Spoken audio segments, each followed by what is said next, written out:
Hello everyone, and welcome back to my channel. It has been quite a while since I've gone over any episodes of the X-Files, due to me being so caught up in other projects last year.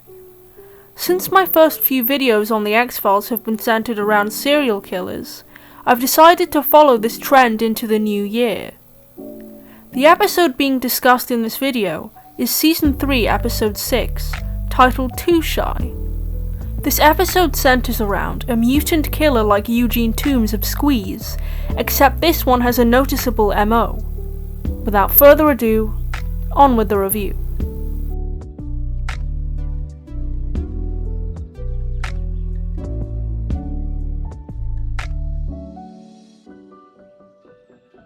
To be more specific, the episode Too Shy centers around a mutant named Virgil Incanto. Proper dodgy if you asked me. It sounds like the pseudonym of an r/atheism browser. He has some kind of unspecified skin condition which resembles the real-life condition ichthyosis. This condition has something to do with the fact that Incanto apparently struggles with lipid production, so he decides to take other people's. The victims he chooses are introverted, overweight women who are trying to find love online, also resembling the phenomenon of a Lonely Hearts Killer, with a bit of sci-fi mumbo-jumbo added in, of course. The episode opens with Incanto on a date at a lover's lane. His date, Lauren, has brought a good luck necklace which was a gift from her sister, and Virgil makes a note of it before kissing her, and then he starts, feeding? I remember watching this for the first time when I was about 10 years old, and thinking what the fuck is happening, and my opinion hasn't changed much since then. The police find the woman's mutilated corpse in her car, and Mulder and Scully are called down to investigate with the help of another agent named Alan Cross. Mulder explains to Scully that he suspects the culprit of this murder and several other disappearances are all connected, as the only corpse found in the previous cases was in a similar state, and he instructs her to analyze a substance that was found on the corpse. Incanto is interrupted while chatting to his new victim by his neighbour and landlady Monica, who attempts to make small talk about their profession to no avail.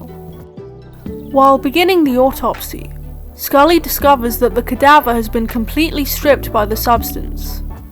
Lauren's friend tells Mulder that Lauren met Incanto in an online chat room where overweight women could find people who were interested in them, and that he always came across as really charming and lovely.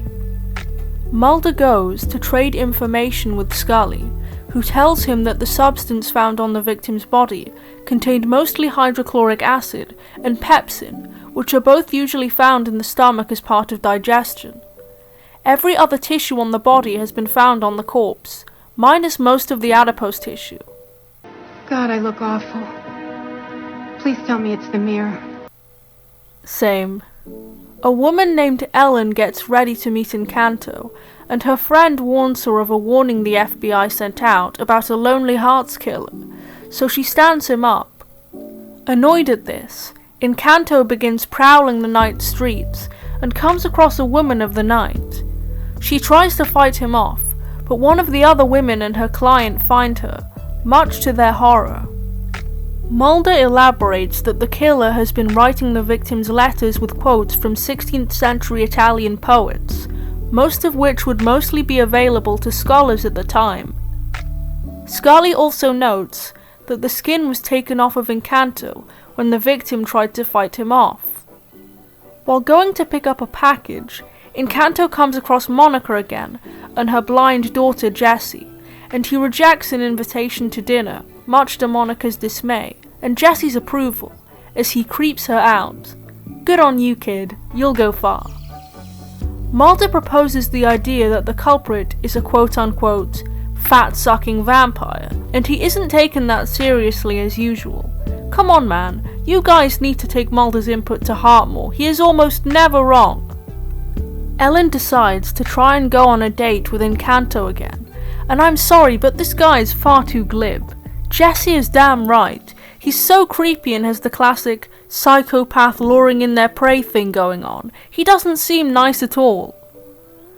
Ellen notes the rough skin on his arm, and he excuses this as eczema before tricking her into allowing him into her car on the drive home. Ellen isn't very confident, so is reluctant to go any further while dropping him off, but he notices that Monica has entered his house while trying to deliver a package. While snooping around, Monica finds the body of Cross in the bathtub as he came to interview Encanto as a suspect earlier and noticed he had a wound on his hand, similar to the skin found on the victim. Unfortunately for Monica, Encanto enters the room at the same time. Jessica goes to Encanto's looking for her mother, but of course is unable to see her mother's body in the background.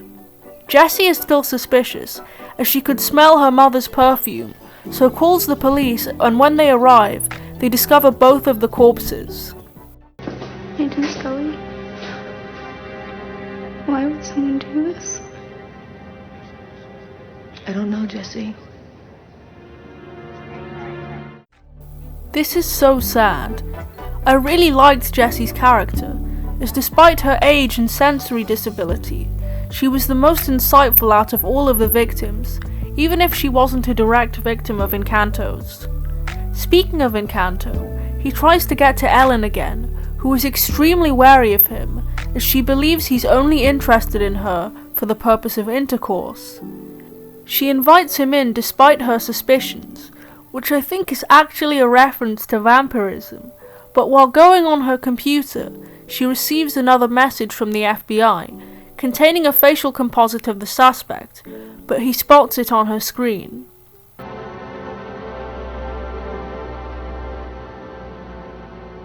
Oh shit! Oh shit!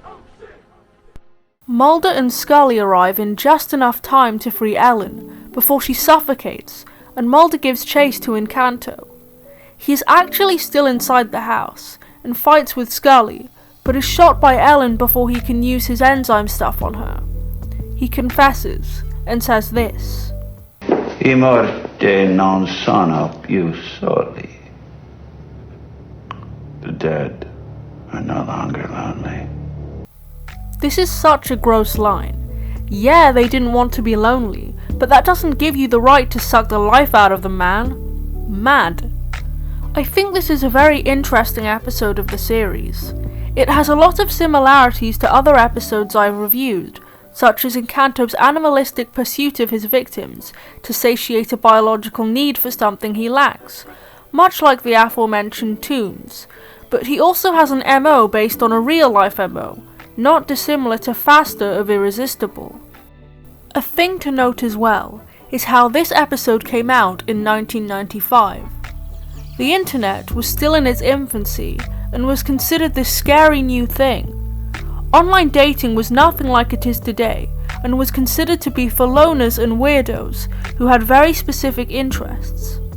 The fact that Encanto's screen names are things like timid and too shy, to come across as more submissive and harmless to his victims, is really creepy, and reminds me of the kind of criminals who approach their victims from a please help me standpoint, to lower their guard like Bundy or something. Yuck. Well, that's all for this video. I'm thinking of reviewing either Lazarus or Blood next, but I have left an IMDb list in the description down below, so let me know if you have any other episodes in mind.